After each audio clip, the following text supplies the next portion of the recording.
Continuing with that story, President Cyril Ramaphosa's future, of course, hangs in the balance following those Phala findings. Should he resign or get booted out?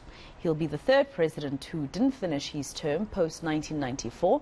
This now begs the question of leadership crisis in the ANC. Does the governing party actually have a leadership crisis? Let's go to senior reporter Aviwe Mtila, who's following this story for us and just trying to speak to different stakeholders, I guess, Aviwe, about this particular issue. You've been up and about. I understand that you even went to see if you could catch a glimpse of the president at his home in Hyde Park. Who have you spoken to so far today? Well, for the majority of the morning, I've been speaking to political analysts just outside the seat of power, Maseko. That's at the Union Buildings in Pretoria. You do understand, of course, we thought yesterday the president was set to resign, given the murmurs even inside the ANC. And today we're just outside his house here in Hyde Park, where those murmurs continue. We can see the Presidential Protection Unit behind us that suggests that the president is indeed in his home in Hyde Park. And we've been reliably informed that he's been counselled not to resign, given that he was already even penned that resignation letter, we were told just yesterday. That would be an addition to the presidents that have since dumped South Africans. We remember, of course, the most recent one and most notable, former President Jacob Zuma dumping the country, resigning just on Valentine's Day in 2018. Of course, he said that it wasn't our fault. It was, in fact, the ANC's fault, mentioning that while he didn't agree with the decision to recall him, he was, in fact, a disciplined cadre that would adhere to the ANC recall. Of course, a decade before that, it was former President Thabo Mbeki who also resigned on the 24th of September 2008, and another call recalled by the ANC. In fact, I've been having those conversations now, Maseko, with political analysts who suggest that this is not because they care for the country more than they actually care for the party itself. Their first point of call is the party and what the party say. Hence, they then decide to do what the party says. At the interest, even while not at the interest of the country. In fact, let's take a listen to some of those political analysts that I had a chat to a bit earlier on. We don't seem to have a rosy romantic relationship with our presidents. Why is it so? Precisely because they are not our president.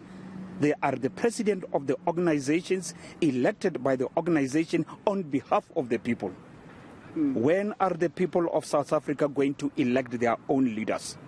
Until and unless we deal with that, come another 5 or 20 years, we'll still be firing or a president being removed by the factions that are powerful for the day. Change the Electoral Act of the Republic of South Africa so that the people of South Africa can elect their leaders. I tell you, had that been the case, Mbeki would have finished his term. And most probably would not have had the so-called wasted years. Because until and unless you deal with meritocracy, you are opening the door for kleptocracy. We can use all the jargons we please, but here we are with Cyril Ramaphosa. Why is he going? At the end of the day, those who elected him, not me. I can't tell you that he's doing a bad job. If anything, comparatively speaking, he has done well, but he has to go because a faction wants them out. Please, let the people of the land begin to decide on how we change the system, that the people, the presidents are accountable to us, and we have a romantic relationship, a good one, as you said. I always like to make this point, right, that a lot of people believe just because we've had one governing party since the dawn of democracy, we're a very stable country politically. In fact, we're not. The internal fightings within the ANC always gives an impression that an implosion is around the corner that could trigger a massive political instability within the country. But I think, then again, over the years, it has proven over and over again that presidents come and go. South Africa tends to be a bit more resilient.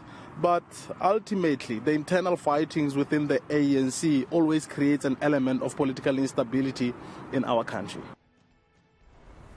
And Aviwe, I understand that you're on the street that is, the same street where the president lives in Hyde Park. And I'm wondering if you have spotted anyone driving there, maybe trying to convince the president either to resign or to stay in his position, etc. Have you spotted any busyness outside his house? Well, what you'll spot, Maseko, outside the president's house, in fact, is the Presidential Protection Unit, which are out in their numbers. We ourselves try to get parking closer to the president's abode. We were told to move. In fact, the entire street has security in it, so we're not allowed in the street, in fact, directly. But Maseko, we've been reliably informed, in fact, that there are close allies of the president inside. They are counseling the president, given that he was set and ready to resign yesterday, even penning that resignation letter. But now the conversations are convincing him not to, and in fact to stay it out and fight it on. But of course, those are some of even the conversations that we've had with these political analysts that suggest that it would be in the best interest of the country if it is to continue. Some of those conversations from Professor Tefu suggesting that in 2024, in those elections, then we could see these coalition governance, given what we've been seeing of late with the decline of the electoral vote for the African National Congress. As we currently seeing now, there seems to be a car that's moving to our direction. Not sure whether it's still the protection unit coming out from the president's house. Not sure where it's headed to, or it's one of those people, in fact, that have been giving counsel to the president ahead of that NEC meeting. We'd understand even the conversations are whether he himself is going to be in attendance at the NEC meeting, given that he says that he doesn't want those discussions to happen, we are told,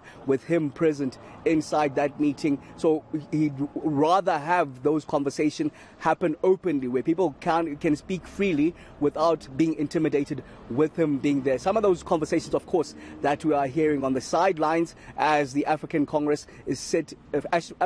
Congress is set to hold its crucial NEC meeting. It's going to be quite an interesting few days, and I keep saying, but it really is going to be. Senior reporter Aviwe Mtila in Hyde Park for us. Let's leave.